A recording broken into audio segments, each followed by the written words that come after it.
কেমন আছো বল্টু? ভালো স্যার, আপনি কেমন আছেন? ভালো। তো পড়ালেখার কি অবস্থা? স্যার, পড়ালেখার কথা কইেন না আমারে। আচ্ছা, কমু না তোমারে পড়ালেখার কথা। তোমার একটা প্রশ্ন করি। স্যার, আপনি কি প্রশ্ন করবেন? এমন একটা জিনিসের নাম বলো তো যা ভিন্ন ভিন্ন নামে পরিচিত। স্যার, চুল। চুল কিভাবে হয়? মাথায় থাকলে চুল, চোখের উপর থাকলে বলি ভ্রু, আর ঠোঁটের উপর থাকলে বলি গোঁফ,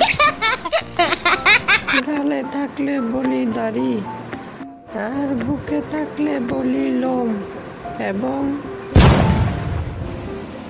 হইছে, থাম বল্টু, আর নিচে যাস না।